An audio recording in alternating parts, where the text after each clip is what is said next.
Hey guys, glad to be back. My expectation level is very high for Bearbackers after this initial attendance. So I expect we having to add tables over here on the side. That's a good thing. So it's our job as coaches and teams, coaches that are in here to keep them intrigued with wins. So we're looking forward to that.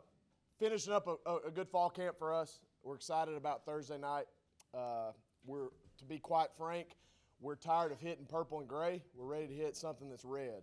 So Western Kentucky is going to be a welcome moment for our guys. I think we've got a great group of men that are ready to go represent our logo and what we're about. Just kind of a rundown of what's facing us. Right in the mirror is a pretty tough initial schedule. We open at Western Kentucky. 4 of our first 5 are on the road. 2 of those being FBS opponents. Some of you, if you stayed up late Saturday night, saw the Hawaii-Arizona game. Obviously, if anybody wants to donate some defensive backs, they're going to throw the ball over the yard. You guys saw that. They beat Arizona 45-38. So that's a big Pac-12 win for them. So that's obviously down the mirror for us. But opening with Western Kentucky, and then 2 weeks from now at Austin Peay, and then we get our conference opener against Abilene Christian, which will be a huge game for us here on the Stripes. So very excited about the schedule. Look, I love road games. I love playing on the Stripes. Don't get me wrong. Like there's nothing better on a Saturday night than the home crowd here in Conway, Arkansas, playing on the Stripes. But one thing you get on the road is you get no distractions. You get very structured time with your players.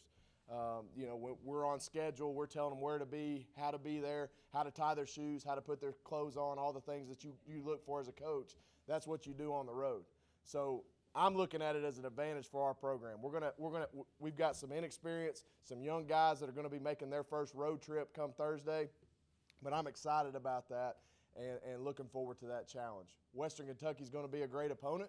Look, 3-9 team doesn't look like much. But if you look at it in 2016 and 2017, they were playing for a Conference USA championship on championship weekend.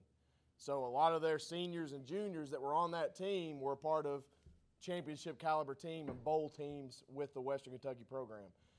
Had a down year last year, had some tough losses, had a coaching change in the offseason. So I would think that there's going to be a lot of excitement and energy around their program. What they've developed over the last few years and what we've seen on film is a very talented program. I would compare them very comparable to the Tulsa opener last year as far as personnel goes. They've got some length, big offensive linemen, got a couple of running backs that are going to be hard to tackle, and then in the defensive front, they'll have some guys that can push you back if you let them. So I think we match up well with them. I like our skill guys. And, our defensive front against some of the things that they do. So I'm looking forward to that inter-game matchup and making adjustments and seeing how we fare. I'm just ready to roll the ball out and see how good we are. You can only tell so much by going against each other for 22 practices. It's time to go play someone else. Running through our roster a little bit. I won't take up too much time of this, but just hitting some high points. Braylon Smith's back as our starting quarterback. Very excited about Braylon. He's 100% healthy. Ankle surgically repaired, looks better, as good or better than he did last year at this time. He's done a great job in the offseason, emphasizing bulking up a little bit. If you've seen him, he looks the part. I mean, he looks like he's ready for the grind of a college football season. Luke Hales is a year bigger, a year stronger, a year better, a year more experienced.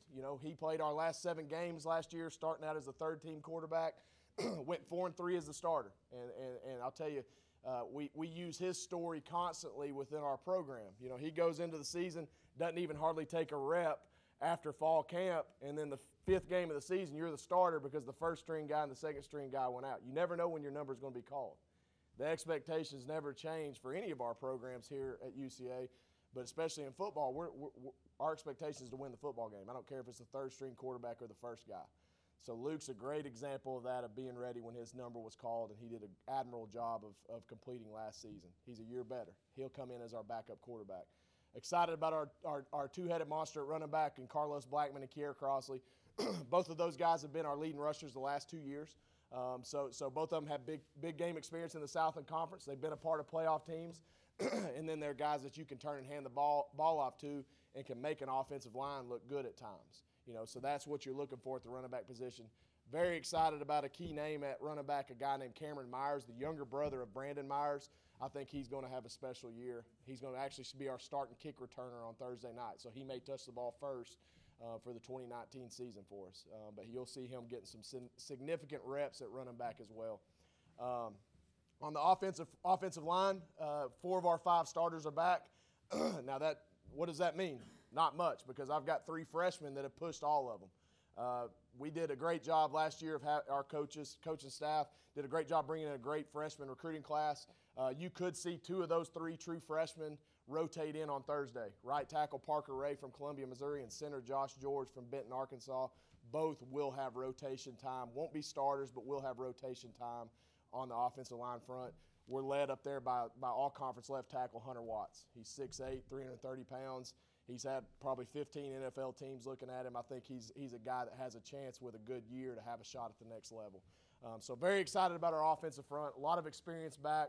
We're a year stronger, a year more in depth in Coach Fodio's weight room, and obviously a year more experience. So very excited about those guys. Tight ends, Jack Short, may be the best tight end in the league in my opinion. Jack Short comes back as our returning starter. Also signed Sam Camargo. He was a transfer from Lenoir-Ryan. He was an all-conference player at that Division II conference. Sat out last year and is our second starting tight end when we're in 2 tight end sets. Very excited about those 2 young men. At wide receiver, a group that's very inexperienced, but a lot of talent.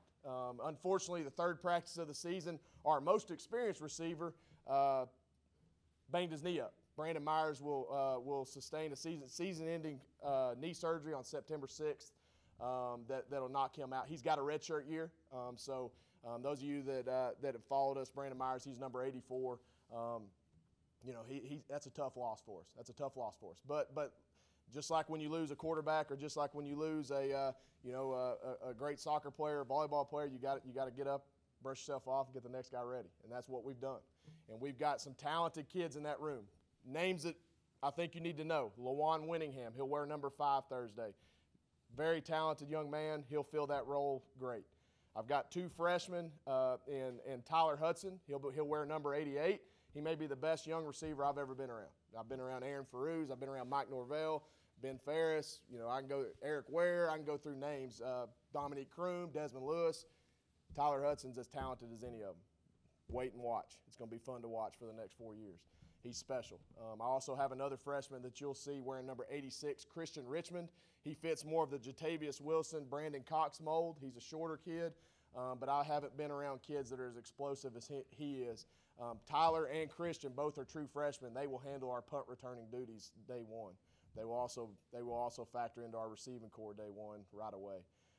And then maybe the most talented kid I think can be a 40, 50, maybe 60 catch guy for us this year is Dwight Blakey. A lot like Sam Camargo at tight end, he was a Division II transfer that sat out last year, earned a scholarship. Very talented young man, has a very good attitude. One of the most competitive kids I've ever been around. So very excited about our wide receiver crew. Look, going to miss Brandon. Hate it for him and his family. Obviously would have loved to watch him and Cameron play beside each other this year.